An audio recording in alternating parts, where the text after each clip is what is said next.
John F. Kennedy is one of the most famous and distinct presidents of the United States.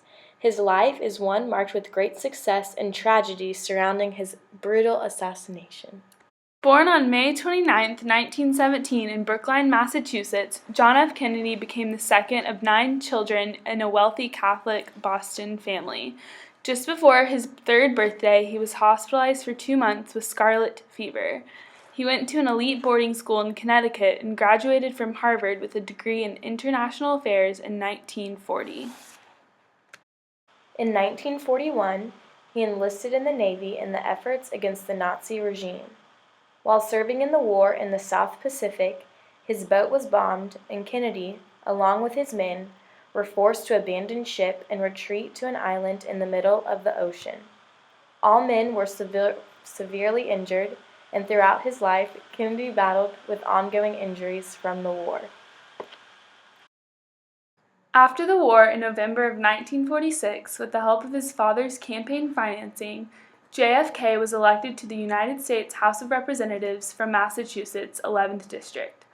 After his continued success in Congress, JFK is elected into the U.S. State Senate in 1952. A year later, in 1953, JFK marries Jacqueline Bouvier, a young journalist from New England, and they begin a family of their own. In 1956, he attempts to win the Democratic nomination for vice president, but is unsuccessful. However, that doesn't stop him, and he continues to win political favor. In 1960, he becomes the 35th President of the United States. During his time as president, he had great successes and failures, but never stopped serving his country. He was a family man and did all he could to ensure America was the best it could be. His famous line is, "Ask not what your country can do for you, but what you can do for your country." He lived out those words every day of his life.